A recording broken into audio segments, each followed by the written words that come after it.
ನಕ್ಷತ್ರ, ಹೇಳಕ್ಕ, ಅಮ್ಮ ಹೇಗಿದ್ದಾರೆ? ಇವಾಗ ಸ್ವಲ್ಪ ಪರವಾಗಿಲ್ಲ ಕಣೆ. ಬೆನ್ನೋವು ಅಂತಾರೆ ಪಾಪ. ಅವ್ರ ಕೈಲಿ ಎದ್ದು ಕೂತ್ಕೊಳ್ಳೋಕ್ಕೂ ಆಗ್ತಿಲ್ಲ. ಡಾಕ್ಟ್ರು ಸ್ವಲ್ಪ ರೆಸ್ಟ್ ಮಾಡಬೇಕು ಅಂತ ಹೇಳಿದ್ದಾರೆ. ಹೌದಾ? ಡಿಸ್ಚಾರ್ಜ್ ಯಾವಾಗ? ನಾಳೆ ಮಾಡ್ತಾರಂತೆ.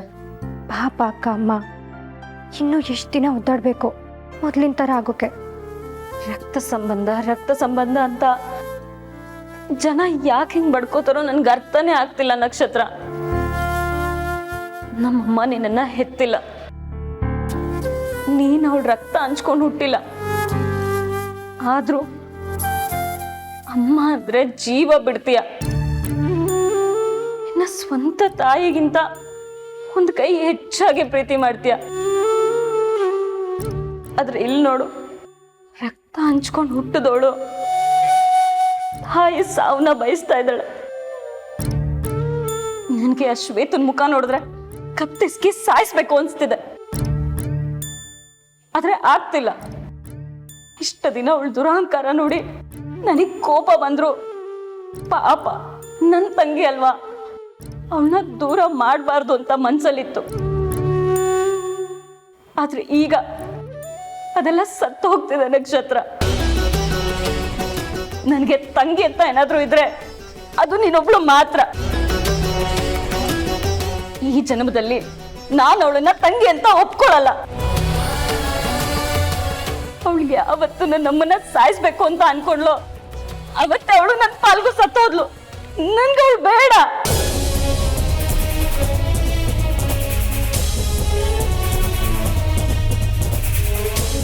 ಅಕ್ಕ, ಹೇಗಾದ್ರೂ ಮನ್ಸು ಬರುತ್ತೆ ನಕ್ಷತ್ರ ಈ ತರ ಮಾಡೋಕೆ. ಅಮ್ಮ ಅಲ್ವಾ, ಏನೋ ಒಂದ್ ಮಾತು ಬೈದ್ರೆ ಹೊಡೆದ್ರೆ ಸಾಯಿಸೇ ಬಿಡೋದ? ಅಲ್ಲ, ಇವಳು ಯಾಕೆ ಹೀಗೆ? ಇಲ್ಲಿ ಎತ್ತಮ್ಮನೂ ಒಳ್ಳೆಯವಳು, ಅಲ್ಲಿ ಸಾಕ್ದವರು ಒಳ್ಳೆಯವರು. ಆದ್ರೆ ಇವಳಿಗೆ ಯಾಕೆ ಎರಡೂ ಮನೆ ಒಳ್ಳೆತನ ಸ್ವಲ್ಪನೂ ಬರ್ಲಿಲ್ಲ? ನನ್ಗೋದೆ ಗೊತ್ತಾಗ್ತಿಲ್ಲ ಅಕ್ಕ.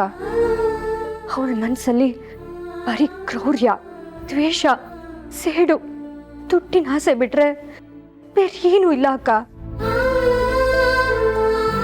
ಅವಳಿಗೆ ಮನುಷ್ಯನ ಪ್ರೀತಿಸೋಕೆ ಬರಲ್ಲ. ಅದು ನನ್ಗೆ ಯಾವಾಗಲೂ ಗೊತ್ತಾಗಿದೆ. ನಾನು ನೋಡಿದಷ್ಟು ನೋಡಿದೆ. ಇವತ್ತು ವಿಧಿ ಇಲ್ಲದೆ ನಾನು ಇಷ್ಟು ಮುಂದುವರಿಬೇಕಾಯ್ತು. ಅಕ್ಕ, ಒಂದಂತೂ ನಿಜ, ಅವಳಿಂದ ಮತ್ತೆ ಅಮ್ಮನಿಗೆ ಏನಾದರೂ ತೊಂದರೆ ಆದರೆ ನಾನು ಹಿಂದೆ ಮುಂದೆನೂ ನೋಡಲ್ಲ ಅಕ್ಕ. ನಾನು ಕಂಪ್ಲೇಂಟ್ ಕೊಟ್ಟು ಬರ್ತೀನಿ, ಯೋಚನೆನೂ ಮಾಡಲ್ಲ ನಾನು. ಬಿಡು, ಅಮ್ಮ ಊಟ ಮಾಡಿದ್ರಾ? ಮಾಡಿದ್ರು, ಅವಳ ಕೈಲೇ ಮಾಡಿಸ್ದೆ. ಅಮ್ಮನ ಸೇವೆ ಮಾಡಿ ಚಿಟಿಕೆ ಅಷ್ಟಾದ್ರೂ ಪಾಪ ಕಳ್ಕೊಳ್ಳಿ. ನೀನೇನೋ ಅರ್ಜೆಂಟು ಅಂತ ಹೋದ್ಯಲ್ಲ, ಯಾಕೆ ನಕ್ಷತ್ರ? ಏನಾಯ್ತು? ಏನೂ ಇಲ್ಲ ಅಕ್ಕ, ಏನೋ ಸ್ವಲ್ಪ ಮನೆ ಸಮಸ್ಯೆ ಅಷ್ಟೇ. ನಕ್ಷತ್ರ, ನೀನು ಆರಾಮಾಗಿದೆಯಾ ಅಲ್ವಾ? ಇನ್ನು ನಮ್ಮ ಹತ್ರ ಏನೂ ಮುಚ್ಚಿಡ್ತಿಲ್ಲ ಅಲ್ವಾ? ಇಲ್ಲ ಅಕ್ಕ, ಆ ಥರ ಎಲ್ಲ ಏನೂ ಇಲ್ಲ. ಸರಿ ಅಕ್ಕ, ನಾನು ಫೋನ್ ಇಡ್ತೀನಿ, ಅಮ್ಮನ ಚೆನ್ನಾಗಿ ನೋಡ್ಕೊ. ಸರಿ, ನೀನು ಹುಷಾರು.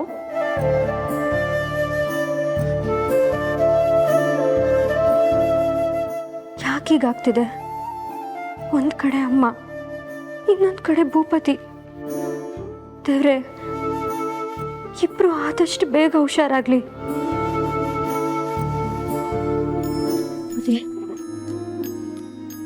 ಭೂಪತಿ, ದೇವ್ರೆ, ಎಷ್ಟು ಗಾಬರಿ ಆಗಿದ್ವಿ. ಯಾಕೋ ಇದು ಮಾಡಿದೆ? ನಿನ್ನ ತಲೆಯಲ್ಲಿ ಯಾಕೆ ಇಂಥದ್ದೆಲ್ಲ ಬರುತ್ತೆ? ನಿನ್ನೆ ಎಲ್ಲರೂ ಎಷ್ಟು ಕಂಗಾಲಾಗಿದ್ವಿ ಗೊತ್ತಾ? ನೀನು ಬಾಗಿಲು ತೆಗಿತಿಲ್ಲ, ಮಾತಾಡ್ತಿಲ್ಲ. ಕೊನೆಗೆ ಬೇರೆ ದಾರಿ ಇಲ್ಲದೆ ಬಾಗಿಲು ಹೊಡೆದು ಒಳಗಡೆಗೆ ಬರಬೇಕಾಯ್ತು. ಡಾಕ್ಟ್ರು ಬಂದು ಚೆಕ್ ಮಾಡಿ ನಿನ್ಗೇನು ತೊಂದರೆ ಇಲ್ಲ ಅಂತ ಹೇಳಿದ ಮೇಲೇ ಎಲ್ರಿಗೂ ಸಮಾಧಾನ ಆಗಿದ್ದು.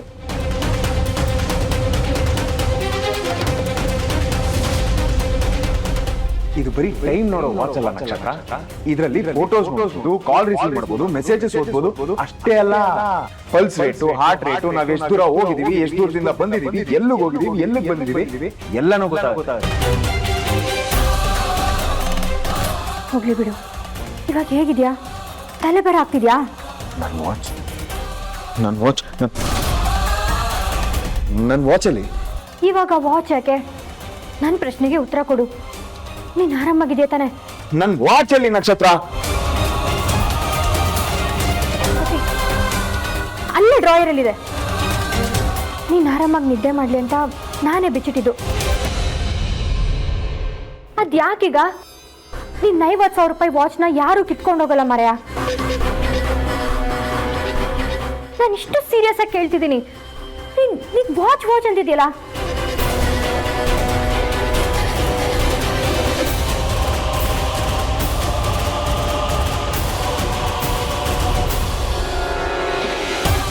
ಏನಾಯ್ತು? 50 ಮೀಟರ್ಸ್ ಅಂದ್ರೆ ಮೊನ್ನೆ ರಾತ್ರಿ ನಾನು ಹೊರಗಡೆನೆ ಹೋಗಿಲ್ವಾ? ಇದ್ರಲ್ಲಿ ಬರೀ 50 ಮೀಟರ್ಸ್ ಅಂತಿದೆ. ಇವಳು ಹೇಳಿದ ಪ್ರಕಾರ ಟೌನ್ ಹಾಲು ಅದು ಹತ್ತತ್ರ 20 ಕಿಲೋಮೀಟರ್ ಇಲ್ಲಿಂದ. ಇದು ನೋಡಿದ್ರೆ 50 ಮೀಟರ್ಸ್ ಅಂತಿದೆ. ಹಾಗಿದ್ರೆ ನಾನು ಅಲ್ಲಿ ಇರ್ಲೇ ಇರಲಿಲ್ಲ. ಭೂಪತಿ, ಏನು 50 ಮೀಟ್ರು? ಏನು ಹೇಳ್ತಿದ್ಯಾ? ಅಂದ್ರೆ ಅದು ನಾನಲ್ವಾ? ನಾನು ಮನೆ ಬಿಟ್ಟು ಹೊರಗಡೆ ಹೋಗಿಲ್ಲ. 50 ಮೀಟರ್ಸ್ ಅಂದ್ರೆ ನಮ್ಮ ಮನೆ ಕಾಂಪೌಂಡು ದಾಟಲ್ಲ. ಹಾಗಿದ್ಮೇಲೆ ಇದನ್ನೆಲ್ಲ ಮಾಡ್ದವ್ರು ಭೂಪತಿ, ಭೂಪತಿ, ಭೂಪತಿ, ಭೂಪತಿ, ಥ್ಯಾಂಕ್ ಗಾಡ್ ಎದ್ಯಾ? ಇನ್ನು ಸ್ವಲ್ಪ ಹೊತ್ತು ವೆಯ್ಟ್ ಮಾಡಿ, ನಾನೇ ಡಾಕ್ಟ್ರಿಗೆ ಫೋನ್ ಮಾಡೋಣ ಅಂತಿದ್ದೆ. ನಾನು ಆರಾಮಾಗೇ ಇದ್ದೀನಮ್ಮ, ನಥಿಂಗ್ ಟು ವರಿ. ಯಾಕೆ ಹೀಗೆ ಮಾಡ್ತಿದ್ಯಾ ಭೂಪತಿ?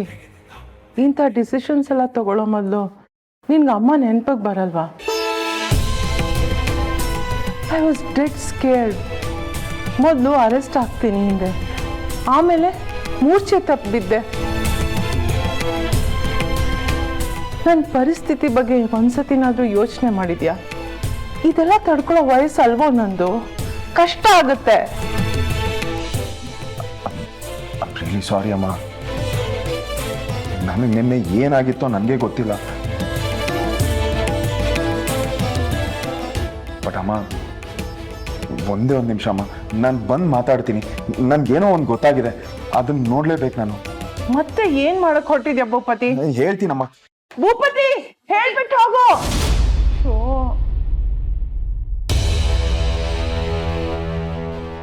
ಭೂಪತಿ, ಇವಾಗಿದ್ಯಾ? You just scared us. ನೀನು ಈ ಥರ ಸಿಲ್ಲಿಯಾಗ ಮಾಡೋದು? ಭೂಪತಿ, ಭೂಪತಿ, ಭೂಪತಿ, ಭೂಪತಿ.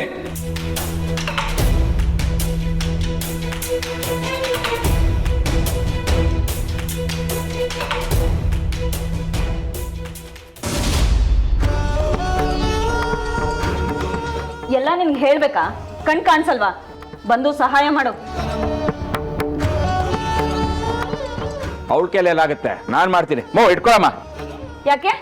ಎಲ್ಲ ಮಾಡಕ್ಕಾಗತ್ತೆ, ಇದನ್ ಮಾಡಕ್ಕಾಗಲ್ವಾ? ಏಯ್, ಏನ್ ನೋಡ್ಕೊಂಡು ನಿಂತಿದ್ಯಾ? ಅಮ್ಮನ ಇಲ್ಲಿ ಕೂರಿಸ್ಬೇಕು, ಬಂದು ಸಹಾಯ ಮಾಡು. ನಿಂದ ಯಾಕೋ ಅತಿ ಆಗ್ತಿದ್ದೆ. ನನ್ನ ಹೆಂಡತಿ ಸೇವೆ ನಾನು ಯಾಕೆ ಮಾಡಬಾರ್ದು?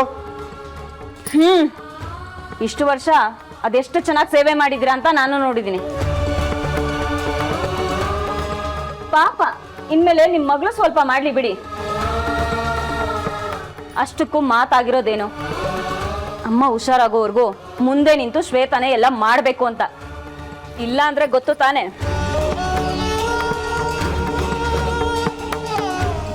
ಬಾ ಅಂದೆ.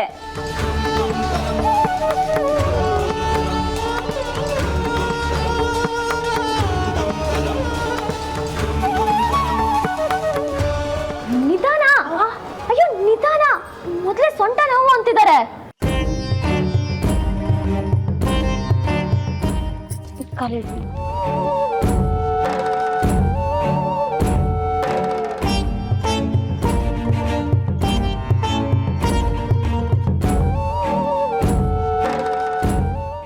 ಕೈ ಹಿಡ್ಕೋ.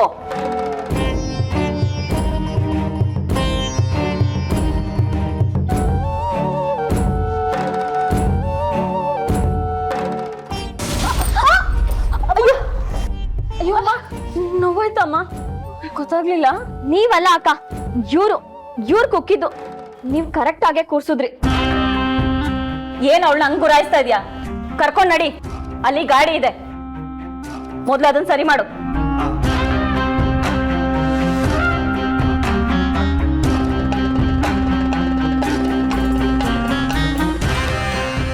ತಳ್ಕೊಂಡ್ ನಡಿ.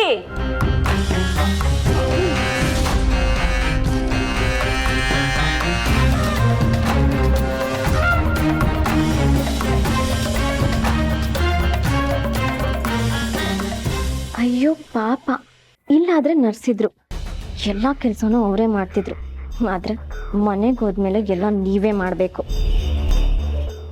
ನಾನಂತೂ ಸಿಕ್ಕಾಪಟ್ಟೆ ಹಾನೆಸ್ಟ್. ನೀವೇನಾದ್ರೂ ಜಯ ಆಂಟಿನ ಚೆನ್ನಾಗಿ ನೋಡ್ಕೊಂಡಿಲ್ಲ ಅಂದ್ರೆ ಏನಿಲ್ಲ, ಡೈರೆಕ್ಟ್ ಹೋಗಿ ನಕ್ಷತ್ರಂಗೆ ಕಾಲ್ ಮಾಡ್ತೀನಿ. ಆಮೇಲೆ ನಿಮ್ಮ ಗತಿ ಏನಾಗುತ್ತೋ ನನಗೆ ಗೊತ್ತಿಲ್ಲಪ್ಪ, ಹೇಳಿದ್ದೀನಿ. ಅಮ್ಮ, ಆರಾಮಾಗಿ ಮಲ್ಕೊ. ಮನೆ ಕೆಲಸ ಏನಿದ್ರು ನಾನು ನೋಡ್ಕೋತೀನಿ. ತಲೆ ಹೋಗೋಂಥದ್ದೇನೂ ಇಲ್ಲ. ನೋವು ಕಮ್ಮಿ ಆಗೋವರೆಗೂ ಕೆಳಗಡೆ ಕಾಲಿಡಬಾರ್ದು.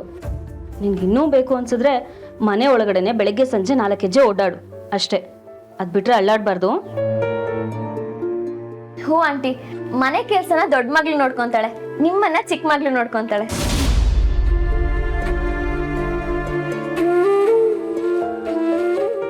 ಅಲ್ಲ, ಇವ್ರಲ್ಲಿ ಮಲಗಿದ್ರೆ ನಾನಲ್ಲಿ ಮಲಗ್ಲಿ? ಇದು ನನ್ನ ಬೆಡ್, ನನ್ನ ಕಾಟ್. ನಿನ್ನ ಅಮ್ಮ ಇಂಥ ಪರಿಸ್ಥಿತಿಲಿದ್ರು ನಿನ್ಗೆ ನಿನ್ ಸುಖನೇ ಮುಖ್ಯ ಅಲ್ವಾ? ಬೆಟ್ಟಂತೆ ಬೆಡ್ಡು, ಇಲ್ಲೇ ಕೆಳಗಡೆ ಮಲ್ಕೋ. ನೆಲದ ಮೇಲ? ಇಲ್ಲ ಕಣೆ, ನಿನ್ಗೆ ಸುಖದ ಸುಪ್ಪಕ್ಕೆ ತಂದ್ಕೊಡ್ತೀನಿ.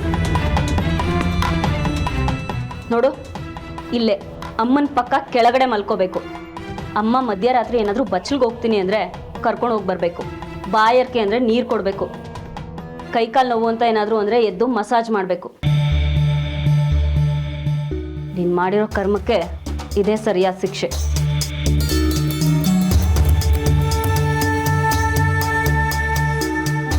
ಸಂಕಟ ತಡೀತಿಲ್ಲಮ್ಮ. ನನಗೆ ಅಂತ ಇರೋಳೆ ನೀನೊಬ್ಳು. ಈ ರಾಕ್ಷಸಿ ಅದನ್ನು ಕಿತ್ಕೊಳಕ್ ಬಂದ್ರೆ ನೋವಾಗಲ್ವಾ ಹೇಳು?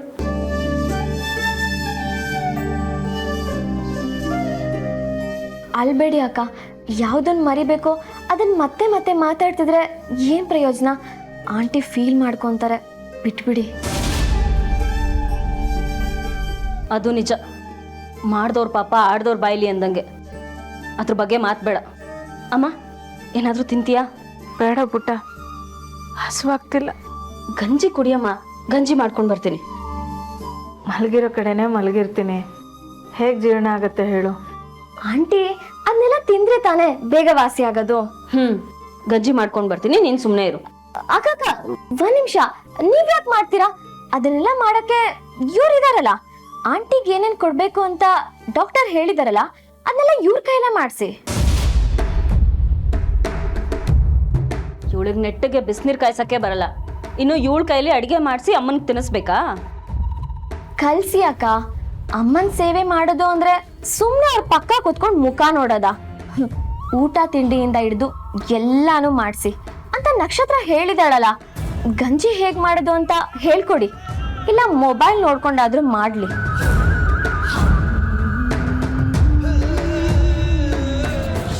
ಹೌದು, ಎಲ್ಲ ಇವಳ ಕೈಲೇ ಮಾಡಿಸ್ತೀನಿ. ಅದು ಹೇಗೆ ಮಾಡ್ಕೊಡ್ತಾಳೋ ನಾನು ನೋಡಬೇಕು. ಮತ್ತೆ ಆ ಮಾತ್ರೆ ಚೀಟಿನ ಇವ್ರ ಕೈಲೇ ಕೊಡಿ. ಚೆನ್ನಾಗಿ ಓದ್ಕೊಂಡು ಯಾವಾಗ ಏನ್ ಕೊಡ್ಬೇಕು, ಏನ್ ತಿನ್ನಿಸ್ಬೇಕು ಅನ್ನೋದನ್ನ ತಿಳ್ಕೊಂಡ್ಲಿ.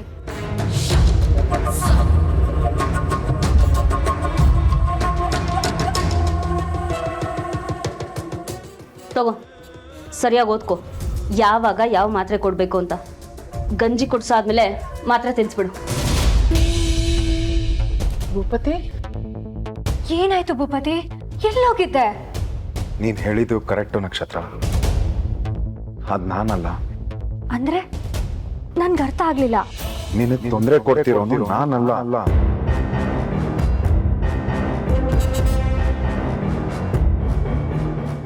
ಇದು ಎಲ್ಲದ್ರ ಹಿಂದೆ ಬೇರೆ ಯಾರೋ ಇದ್ದಾರೆ. ಅದನ್ನೇ ನಾನು ಹೇಳಿದ್ದು ಭೂಪತಿ, ನೀನ್ ಈ ತರ ಮಾಡಕ್ ಸಾಧ್ಯನೇ ಇಲ್ಲ. ನೆನ್ನೆ ತನಕ ನೀನೇ ಅಂತ ನಂಬ್ದವನು ಹೇಗೆಲ್ಲ ಸಡನ್ ಆಗಿ ಬದಲಾಯ್ತು?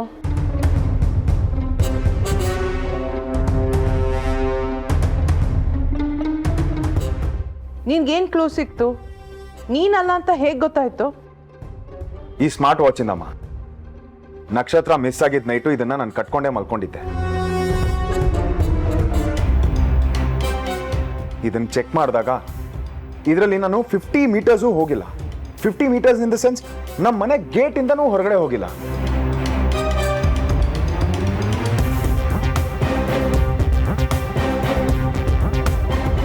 ನಕ್ಷತ್ರ ಮಲ್ಕೊಂಡಿದ್ದು ಟೌನ್ ಹಾಲ್ ಹತ್ರ.